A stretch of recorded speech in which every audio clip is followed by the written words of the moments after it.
I'm Heather Ferguson, and you have found a Sonar Moment. The Sonar Moment, a monthly interview with CEOs from the Pacific Northwest. We're here in the beautiful Alex Goulden Hall in Victoria, Canada, and with me today is Jane Butler-McGregor, CEO of the Victoria Conservatory of Music and the organization that owns Alex Goulden Hall. Jane, thank you so much for coming in. Oh, well, Heather, thanks for asking me. I'm delighted. And I should say, full disclosure, I am on the board of the VCM, and it's one of the reasons that I was here and happened to see the beautiful lighting and thought, oh, what a great location this would be. How many students are in the conservatory? Right now, about 1,800, and that includes our community school students as well as our professional school students. And then on top of that, though, we also have a world-class music therapy program, and that music therapy program also reaches about another 1,600 people in our community. And you also have the Collegium, too? Yeah, Collegium is a program within the conservatory that was created for students, gifted students. Yeah. It really is a going concern. That's one of the things I've always been amazed about, is just how many different things, all musically related and all interconnected, that the conservatory's got. It's come through a bit of difficulty in the last few years, hasn't it? Yeah, it's got an interesting history. And actually, back in the year 2000, a decision was made to purchase this beautiful building that we're now housed in. And the purchase was made, and a capital campaign was launched to raise the money to refurbish to purchase the building, and then to refurbish it into a school of music. Unfortunately, though, the due consideration hadn't been given to the cost of operating an organization, a small organization, in a building of this size. And once they moved in 2000, as those years went by, they just continued to operate with enormous deficits. So by the time we got involved in 2008, the conservatory had acquired about $2.2 million worth of debt, a $1 million mortgage, and then $1.2 million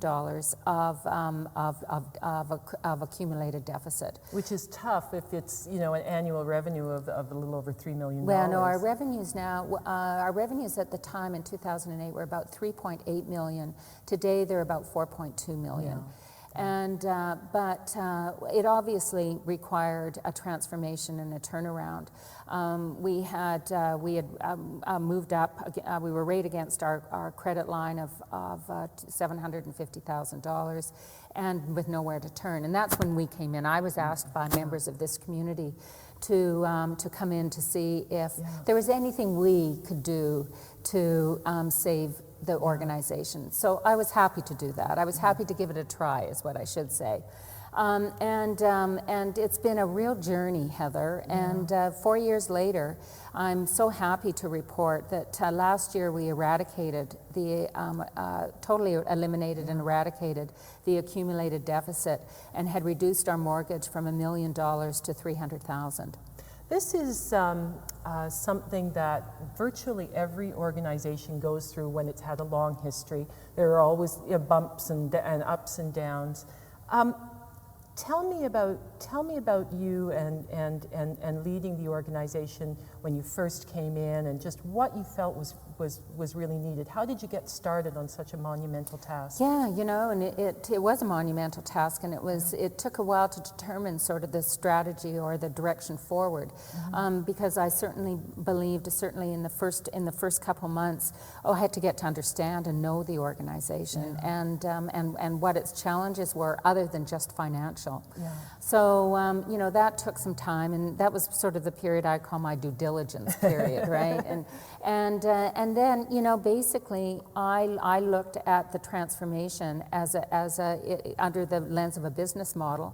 You have to clean up what you've got, by, number one, reducing costs, reducing expenses, and increasing earned and contributed revenue. It basically boils down to what you do in any business. But the devil's in the details. How do you do that? Well, first of all, I think one of the key factors for me was building a team of competent people.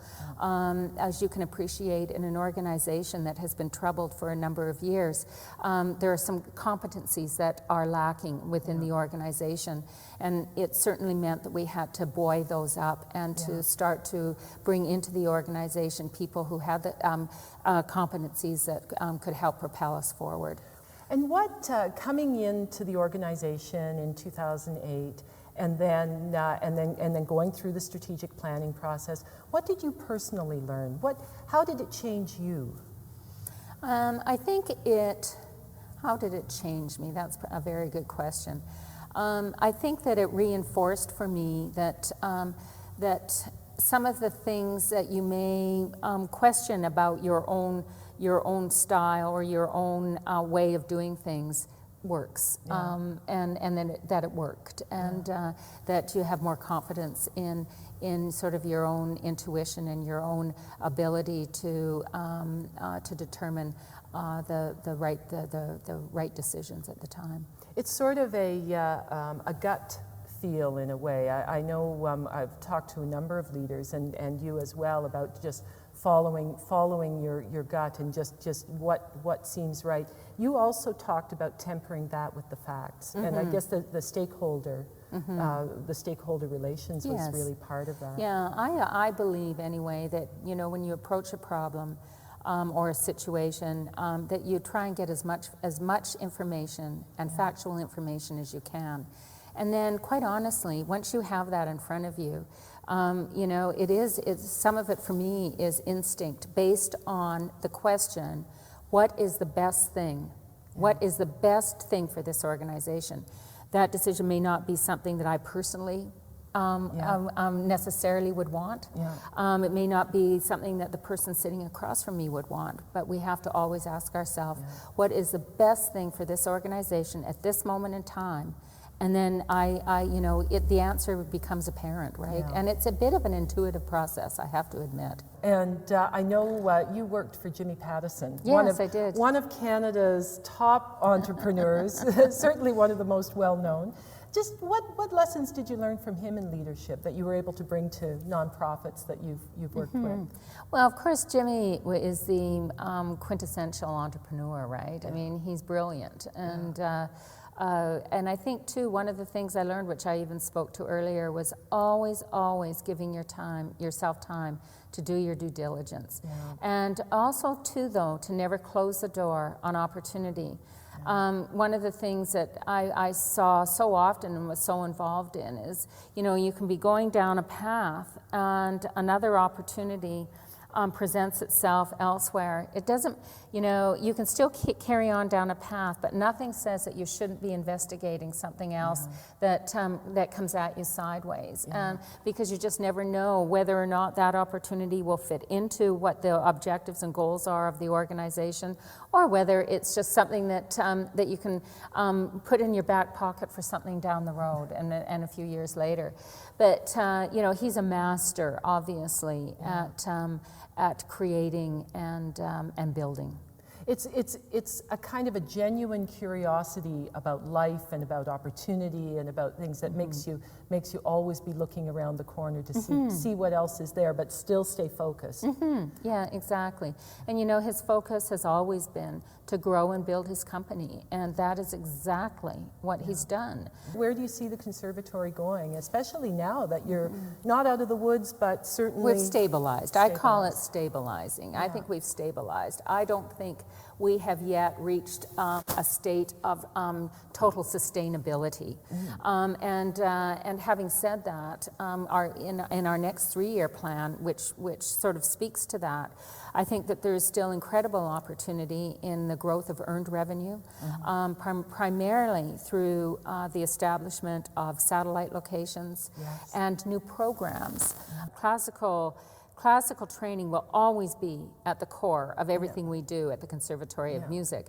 But we recognize that there is a great need in this community for the study of contemporary music, primarily with a younger population. Well, it's such a vibrant musical place, Victoria, isn't it? It certainly is. Yeah. It's and also a destination for so many musicians. you know, and we're pleased about that. And Yeah. it's grown. It's you know, it is growing, and it has, as I mentioned earlier, great growth potential, which the next 3 years is hopefully going to lead us to. Yeah. Jane, thank you so much for coming. This has been a wonderful, wonderful interview. Well, thank you very much. And it's a pleasure to be here in our own hall. Yeah, having this I interview, thought so you might thank enjoy you. that.